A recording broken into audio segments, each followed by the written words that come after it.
أشهد أن محمدًا رسول الله.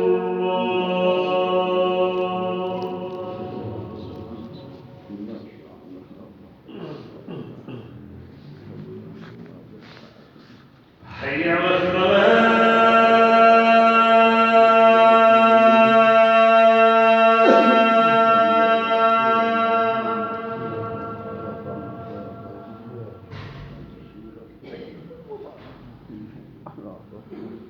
حي على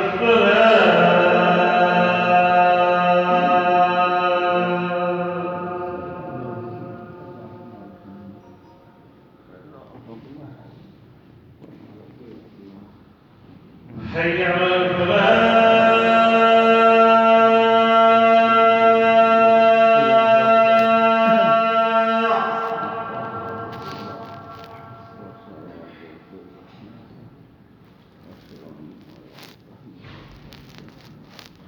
حي على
السلام عليكم ورحمة الله وبركاته. إن الحمد لله نحمده ونستعينه ونستغفره ونؤمن به ونتوكل عليه ونعوذ بالله من شرور أنفسنا ومن سيئات أعمالنا من يهده الله فلا مضل له ومن يضلله فلا هادي له وأشهد أن لا إله إلا الله وحده لا شريك له وأشهد أن محمدًا عبده ورسوله من يطع الله ورسوله فقد رشد واهتدى ومن يعص الله ورسوله فقد ضل وغوى اللهم صل على محمد وعلى آل محمد كما صليت على إبراهيم وعلى آل إبراهيم إنك حميد مجيد اللهم بارك على محمد وعلى آل محمد كما باركت على إبراهيم وعلى آل إبراهيم إنك حميد مجيد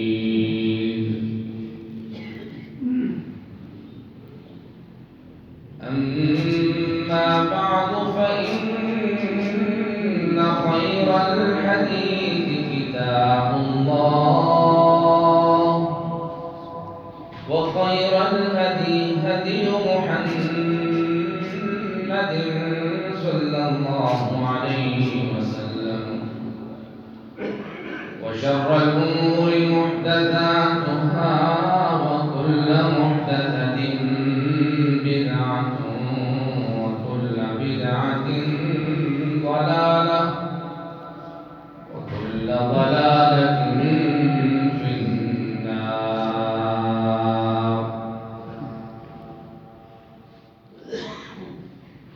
أعوذ بالله السميع العليم من الشيطان الرجيم من همزه ونفخه ونفسه. بسم الله الرحمن الرحيم. يا أيها الذين آمنوا اتقوا الله حق تقاته ولا تموتن إلا وأنتم مسلمون. يا أيها الناس اتقوا ربكم الذي خلقكم من نفس واحدة وخلق منها زوجها وبث منهما رجالا كثيرا ونساء واتقوا الله الذي تساءلون به والأرحام إن الله كان عليكم رقيبا. يا أيها الذين آمنوا اتقوا الله وقولوا قولا سديدا يصلح لكم أعمالكم ويغفر لكم ذنوبكم ومن يطع الله ورسوله فقد فاز فوزا عظيما.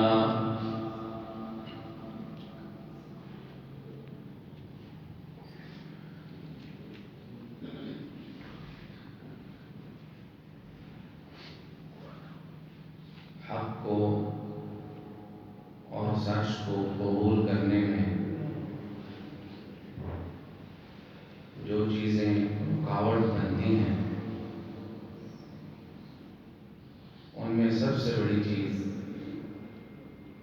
سب سے بڑی وجہ وہ تکبر ہے. اور تکبر کیا ہے؟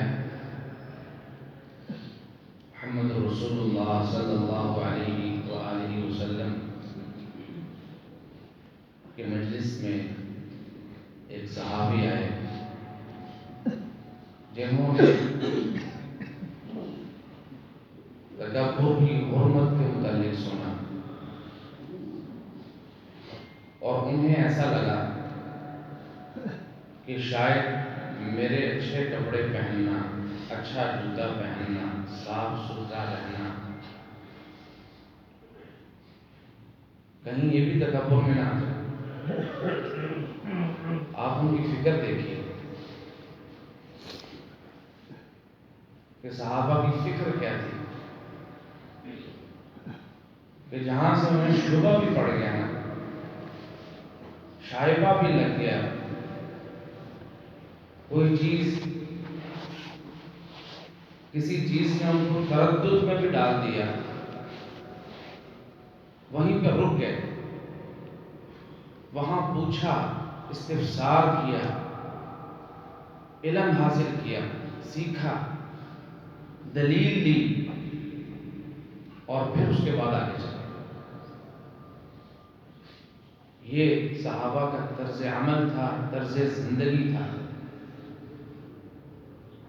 اور ہم حرام کے اندر بھی، شبہ والی چیز نہیں بلکہ حرام کے اندر بھی داخل ہو کر بڑے اطمینان کے ساتھ زندگی گزاریں. اور ہمیں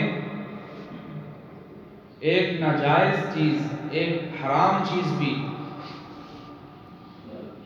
روکتی نہیں ہے، ٹوکتی نہیں ہے. ہمارے سامنے بریکر نہیں لگاتی اور ہمیں جھنجھوڑتی نہیں ہے، ہمیں فکر نہیں دیتی، ہمیں اپنی موت یاد نہیں دلاتی، اللہ کا غیظ و غضب اور اللہ کے عذابوں سے ہمیں نہیں ڈراتی، ایک حرام چیز کے اندر بھی دخل اندازی، ہم اس پر بھی مطمئن ہوتے ہیں۔ صحابہ، میرے نبی کے صحابہ جن کو اللہ نے اپنے نبی کی صحبت کے لیے، رفاقت کے لیے، دست و بازو کے لیے، ممد و معاونت کے لیے چن لیا تھا، استفا فرمایا تھا، اختیار کر لیا تھا۔ آپ دیکھیے، ایسے نہیں، اللہ کا اختیار ایسے نہیں ہے، اللہ کا چناؤ ایسے نہیں ہے۔ آپ دیکھیں ان کا تقوی، ان کی پرہیزگاری، رسول اکرم صلی اللہ علیہ وسلم کی مجلس میں آ کے سوال کرتے ہیں، اللہ کے رسول مجھے بتائیے، میرا دل کرتا ہے، میرا جی چاہتا ہے کہ میں اچھے کپڑے پہنوں، اچھا جوتا پہنوں، صاف ستھرا رہوں، خوشبو لگاؤں، کہیں یہ تو تکبر میں نہیں آتا؟ رسول اکرم صلی اللہ علیہ وسلم نے اتنی خوبصورت وضاحت فرمائی، فرمایا ان اللہ جمیل یحب الجمال، اللہ جو تمہارا رب ہے وہ انتہائی خوبصورت ہے، جمیل یحب الجمال، وہ جمال کو، خوبصورتی کو پسند کرتا ہے۔ کتنے ایسے واقعات کہ ایک دیہاتی رسول اکرم صلی اللہ علیہ وسلم کی مجلس میں حاضر ہوتا ہے اور اس کے بال بکھرے ہوئے ہیں، پراگندہ ہیں، گرد آلود ہیں اور پسینے سے بو آ رہی ہے۔ محمد الرسول اللہ صلی اللہ علیہ وسلم نے اپنی مجلس میں بیٹھنے سے پہلے کہا کہ اسے لے جاؤ یا یہ جائے، اسے چاہیے کہ یہ یہاں سے اٹھے اور نہائے، اپنے بالوں کو سیدھا کرے، تیل لگائے، کپڑوں کو اچھا کرے، دھلے ہوئے کپڑے پہن کر پھر آئے۔ اللہ اکبر، رسول اکرم صلی اللہ علیہ وسلم نے فرمایا جو فرشتے ہیں نا وہ بھی ان چیزوں سے ایذا محسوس کرتے ہیں، تکلیف محسوس کرتے ہیں جن چیزوں سے انسان تکلیف محسوس کرتا ہے۔ ایک صاف ستھرا انسان اگر اس کے پاس آ کے ایک گندیلا شخص بیٹھ جائے گا جس کے پسینے سے بو آ رہی ہو اور جس کی حالت اچھی نہیں ہوگی، جو گرد آلود ہوگا، تو اسے تکلیف ہوگی کہ نہیں ہوگی؟ اسے پریشانی ہوگی کہ نہیں ہوگی؟ فرمایا اسی طرح اللہ کے فرشتوں کو بھی تکلیف ہوگی۔ اس لیے فرمایا کہ لہسن اور پیاز کھا کر مسجدوں میں نہ آؤ، دور رہو مسجدوں سے۔ فَلَا يَقْرَبَنَّ مُصَلَّانَا، وہ ہمارے مصلی، ہماری مسجد کے قریب نہ آئے جس نے یہ دو بو پیدا کرنے والی چیزیں کھا لی۔ ان الملائکۃ تتعزی مما یتعزی منہ الناس، کیونکہ فرشتے اس سے تکلیف محسوس کرتے ہیں۔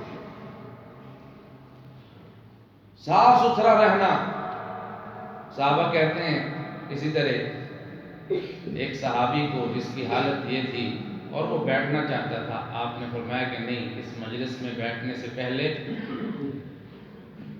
طہارت کرو، غسل کرو،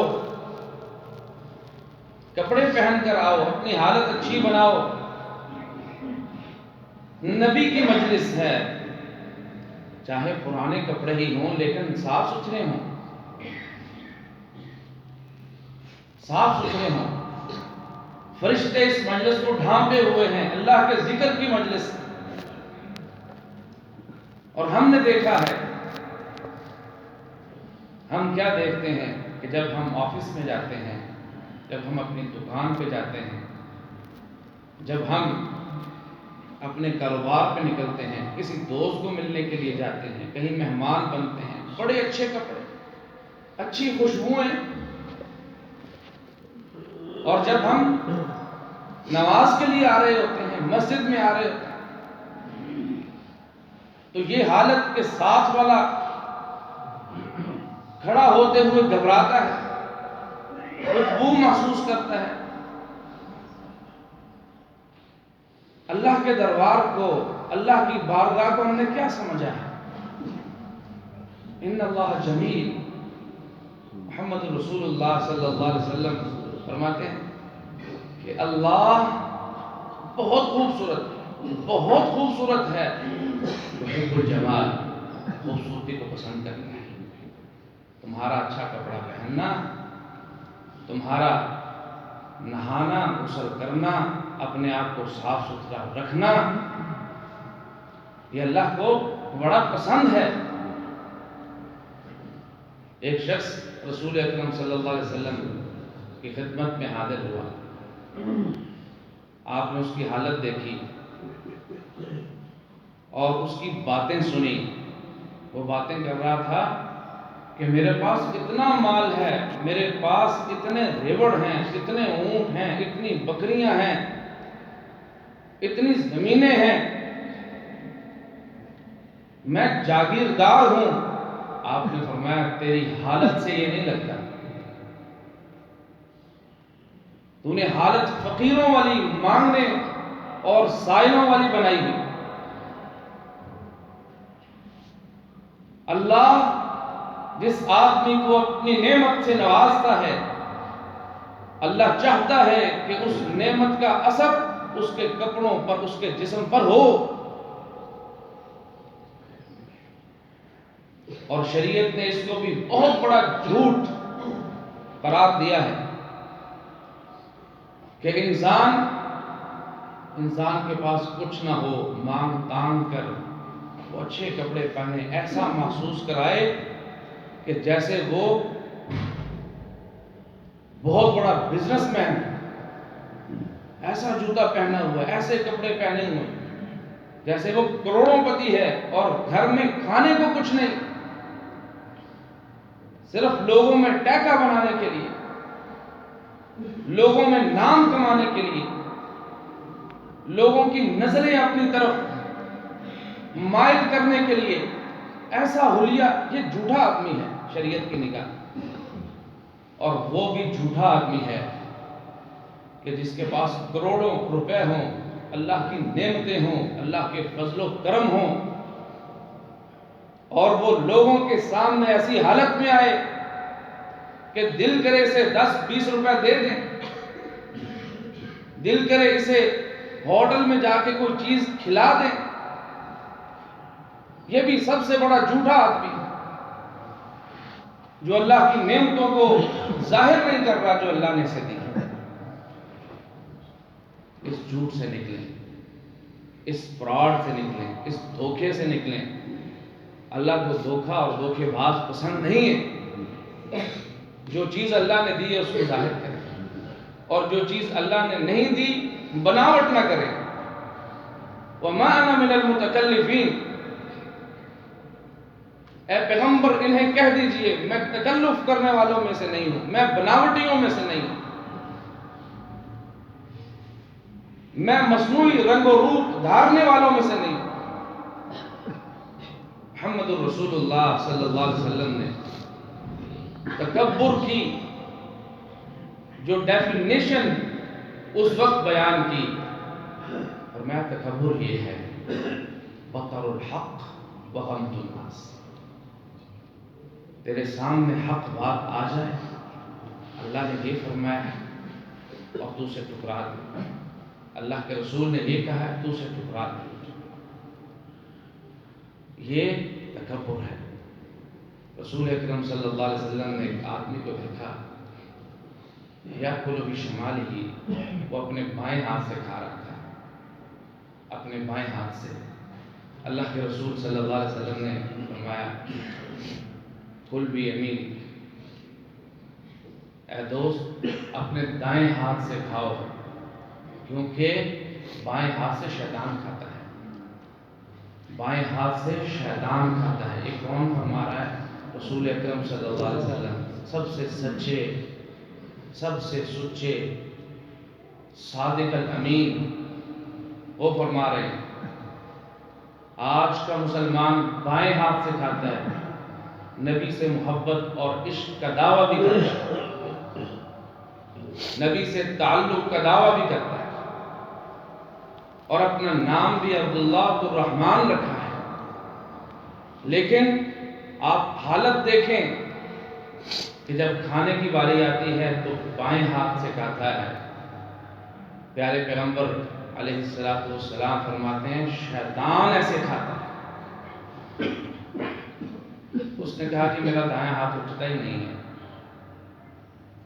اللہ کے رسول نے کیا کہا کہ دائیں ہاتھ سے کھاؤ، بائیں سے نہ کھاؤ۔ کہتا کہ میرا دائیں ہاتھ اٹھتا ہی نہیں ہے۔ اگر تو واقعی نہیں اٹھتا، اگر تو واقعی نہ اٹھتا ہوتا اور یہ عذر ہوتا تو محمد رسول اللہ صلی اللہ علیہ وسلم کبھی اسے وہ جملہ نہ کہتے جو بعد میں کہا ہے، جو اب میں سنانے والا ہوں۔ صحابہ کہتے ہیں اس کا ہاتھ بالکل صحیح تھا، ہم دیکھ رہے تھے کہ اس کا ہاتھ یہاں جا رہا ہے، یہاں جا رہا ہے، حرکتیں کر رہا ہے۔ محمد رسول اللہ صلی اللہ علیہ وسلم نے جب یہ دیکھا تو کہا اللہ کرے یہ ہاتھ اب تیرا اٹھے ہی نہ۔ یہ الفاظ نبی مکرم کے منہ سے نکلے، صحابہ اس بات کے گواہ ہیں۔ کہا ساری زندگی پھر وہ اپنے ہاتھ کو اپنے منہ تک نہ لا سکا۔ یہ تکبر ہے، یہ کبر ہے، یہ بڑائی ہے کہ انسان حق بات کو سن کے ٹھکرا دے۔ اور وہ ٹھکراتا کیوں ہے؟ اس لیے کہ اس کے دل کے اندر تکبر ہوتا ہے۔ شیطان نے اللہ کے حکم کو کیوں ٹھکرایا؟ اس نے کہا میں بڑا ہوں، انا خیر منہ، میں اس سے بہتر ہوں۔ دل کے اندر تکبر تھا، اللہ کے سامنے اللہ کی بات کو ٹھکرا دیا۔ اتنی بڑی نحوست ہے اس تکبر کی۔ فرعون نے ساری نشانیاں دیکھی، جادوگروں کو ہارتا ہوا دیکھا، اللہ کے معجزات کو جیتتا ہوا دیکھا، موسیٰ علیہ السلام کو سچا پایا، ہر بات کو حقیقت میں تول کر دیکھ لیا۔ سارے دلائل سامنے آنے کے باوجود استکبر هو وجنودہ، اللہ نے فرمایا کہ اس نے بھی تکبر کیا اور اس کے لشکروں نے بھی تکبر کیا۔ اور تکبر کیا تھا؟ انہوں نے کہا ہم نہیں مانتے، یہی تکبر تھا، ہم نہیں مانتے۔ قارون کو جب اکڑ کر چلنے سے منع کیا تو وہ کہنے لگا تم کون ہوتے ہو؟ موسیٰ علیہ السلام اور ان کی قوم کو اور نیک لوگوں کو کہنے لگا تم کون ہوتے ہو ہمیں روکنے والے؟ میں جس طرح مرضی چلوں، میں جس طرح مرضی رہوں۔ سب سے برا آدمی، حدیث میں آتا ہے سب سے برا آدمی اور اللہ کے ہاں سب سے نفرت والا آدمی وہ ہے جس کو کوئی صحیح بات بتائی جائے اور وہ آگے سے کہے کہ تم اپنا کام کرو، مجھے نصیحت نہ کرو۔ وَذَكِّرْ فَإِنَّ الذِّكْرَىٰ تَنفَعُ الْمُؤْمِنِينَ، جو مومن ہیں، جن کے دلوں کے اندر ایمان ہے، جنہوں نے واقعتاً اللہ اور اس کے رسول کو دل سے مانا ہے، جب ان کے سامنے صحیح بات آتی ہے، اللہ اور اس کے رسول کی بات آتی ہے، دل سے لگاتے ہیں، سر کو نیچا کر لیتے ہیں، مان لیتے ہیں، تسلیم کر لیتے ہیں، عمل میں کوتاہی ہو جائے یہ الگ بات ہے، لیکن آگے سے اکڑتے نہیں ہیں۔ وَلَا تَمْشِ فِي الْأَرْضِ مَرَحًا، اکڑنا یہ اللہ کو پسند نہیں۔ وَلَا تُصَعِّرْ خَدَّكَ لِلنَّاسِ وَلَا تَمْشِ فِي الْأَرْضِ مَرَحًا۔ یہ حق بات کو قبول کرنے میں سب سے بڑی رکاوٹ ہے۔ انسان کے دل کے اندر یہ ہو کہ مجھے کون روک سکتا ہے، مجھے کون کوئی کہہ سکتا ہے، مجھے کون کوئی نصیحت کر سکتا ہے، یہ کون ہوتا ہے؟ یہ کل کے بچے، ان کی اتنی عمر نہیں ہے جتنا ہمارا تجربہ ہے۔ میرے بھائیوں، یہ ساری باتیں کبر سے تعلق رکھتی ہیں، تکبر سے تعلق رکھتی ہیں۔ اور دوسرا، رسول اکرم صلی اللہ علیہ وسلم نے فرمایا وَغَمْطُ النَّاسِ، لوگوں کو حقیر جاننا، اپنے آپ کو بڑا اور لوگوں کو حقیر جاننا۔ تکبر میں ایک چیز کیا آتی ہے؟ حق بات کو ٹھکرا دینا، اور دوسری چیز کیا آتی ہے کہ لوگوں کو حقیر جاننا، اپنے آپ کو بڑا سمجھنا۔ اللہ تعالیٰ مجھے اور آپ کو اس برائی سے بچائے، اور اللہ رب العالمین آج سے سارے نصیب فرمائے، جس طرح ہمارے نبی محمد رسول اللہ صلی اللہ علیہ وآلہ وسلم تھے، سب سے بلند مرتبے، سب سے عظیم رفتیں اور درجے رکھنے کے باوجود، سب سے اللہ کے زیادہ محبوب اور مقرب ہونے کے باوجود، شاف محشر اور ساقی کوثر اور جنت میں سب سے پہلے داخلے، یہ ساری نعمتیں رسول اکرم صلی اللہ علیہ وسلم نے گنوا کر کہا ولا فخر، میں ان باتوں پہ فخر نہیں کرتا ہوں، یہ اللہ کا فضل و کرم ہے۔ پھر بھی رسول اکرم صلی اللہ علیہ وسلم متواضع تھے، عاجزی والی زندگی گزارتے تھے، سر کو نیچا کر کے چلتے تھے۔ صحابہ کہتے ہیں ہم رسول اکرم صلی اللہ علیہ وسلم کو دیکھتے چلتے ہوئے آپ اپنے سر کو نیچا کرتے، جس راستے پہ جا رہے ہوتے تھے اسی راستے پہ دیکھ رہے ہوتے تھے، گویا کہ آپ پہاڑ سے نیچے اتر رہے ہیں، یوں آپ ہموار زمین پر بھی ایسے ہی چلتے تھے۔ اللہ رب العالمین میرے اور آپ کے اندر بھی عاجزی اور انکساری کو پیدا فرمائے۔ اگر ہمارے دلوں میں تکبر ہے، میرا رب اس تکبر کو کھینچ کے نکال دے، اور موت سے پہلے پہلے ہمیں اپنا عاجز بندہ بنائے۔ آخر دعوانا الحمدللہ۔